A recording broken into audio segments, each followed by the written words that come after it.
Hey, my reactors. So I'm back with Orphan Chapter 25 continuing. Pia stiffened, her skin prickled. Who was this man and what did he want with her? How did he know her name unless this was the miracle she'd been hoping for? Her heart went into her throat and it took a moment to find her voice. Are you here about my brothers? His brown shot up. Is it you, Peter? She wiped the rain from her eyes, squinted at him, trying to figure out how he knew her name. His brittle face looked familiar and strange at the same time. The hazel eyes and copper color hair, the deep dimple in his chin, and then she knew. His voice was deeper, more mature, but his accent and the way he said her name were unmistakable. 5 years had changed her best friend into a man. Then, she said in a weak voice. Her legs and arms started to tremble. What are you doing here? How did you find me? He threw his arms around her and hugged her tight, swishing her face against his damp collar. They told me where you were here, he said, but I figured you'd be gone by now. I thought I'd never see you again. She pulled away, trying to breathe normally. Where had you been? She said, surprised by her anger. Why did you leave me? Why did you leave St. Vincent's without me? He frowned, his face going dark. I didn't leave, he said. Ye should know I never desert you like that. I was taken. What do you mean you were taken? By whom? Before he could answer, the front door opened and Mrs. Hudson appeared. Except for the fine lines around her eyes and a few light hairs streaking in the hair above her forehead, she looked the same as she when Pia first arrived. But this time her hair was as neat as her dress, her eyes bright and lively. She regarded Finn, frowning as she took in his ragged clothes and dirty boots. What are you doing out here in this miserable weather, Pia? She said. And who is this? This is my friend Finn, Pia said. She felt breathless and confused and more than a little overwhelmed. We lived across from each other growing up and we were in the office together. Oh my goodness, yes, Mrs. Hudson said. Her displeasure at his appearance vanished. I remember you telling me about him. Well, bring him in out of the cold and damp. You'll catch your death out here. Finn gave Pia a doubtful look. It's all right, Pia said, trying to smile. You should have seen me at the first time she let me in.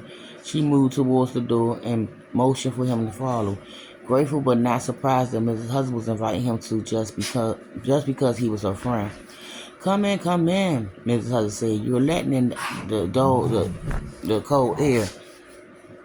Finn shrugged and followed Pia into the foyer, then stepped aside and stood dripping on the rug. He raked his fingers through his wet hair and gasped up at the vault ceiling, his mouth hanging open. Pia took off her gloves, put them in her pocket, hung it on the coat tree, and offered to take his. He glanced down at himself. I'm afraid I'm a right mess. I'm not dressed properly to come visit. Ding dogs, y'all. Nonsense, Mrs. Hudson said. We don't care what you're wearing. If you're a friend of Pia, you're welcome here.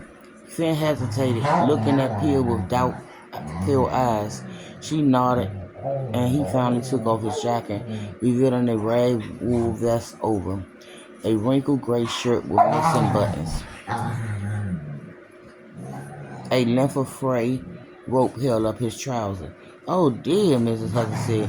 Forgive me, ma'am, Finn said. I told you I wasn't. No worries, Mrs. Hudson said. I found a change of clothes for you. Dr. Hudson's wears about the same size, and I know for a fact he has too many pairs of trousers and shirts. She turned to Pia. Why don't you take him into the parlor while I see what I can come up with? And fix him a cup of tea while you're at it. He looks chilled to the house. He looks chilled to the bones. Yes, ma'am, Pia said. Thank you, ma'am, Finn said. But I don't want to expose. I only came here looking for Pia. Well, now that you found her, Mrs. Hudson said, you must stay a bit. I know she's happy to see you, and y'all have a lot to catch up too. She gave Pia a wink and started out the floor. Then She stopped and spun around. Oh, I don't mean to be rude, but please take off your boots before you go into the parlor. And don't sit on the furniture until you change. I'll be right back. Then she turned and disappeared. Finn gave Pia a weak smile. Don't take it personal, she said. She always been like that. She always been like that.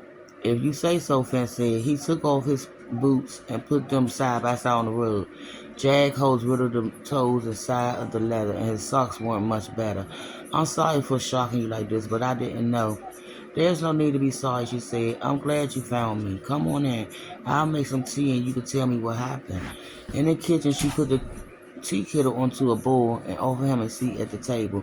When he shook his head, she remembered what Mrs. Hudson said about changing his clothes before he sat down. Her thoughts were a jumble, and she couldn't think straight. Standing on the other side of the table, equally as awkward and bashful as he was, she couldn't believe what she was seeing, that he was here in the Hudson's kitchen. A strange mixture of confusion and elation rolled in her stomach. Finn had grown into a man, and he was here, staring at her, a million questions on his face. That she was happy to see him was an understatement. At the same time, he was a stranger. I'm mighty disappointed thought I left you, he said. She put her hands on the back of the chair, squeezing so hard her knuckles turned white. What was I supposed to think? One day you were there and the next you were gone. Believe me when I say it wasn't my idea. Where did you go?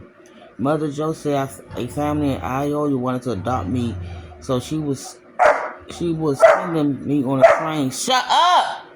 With a pack of boys from other orphanage. I put up a hell of a fight, but some big... Oh my goodness!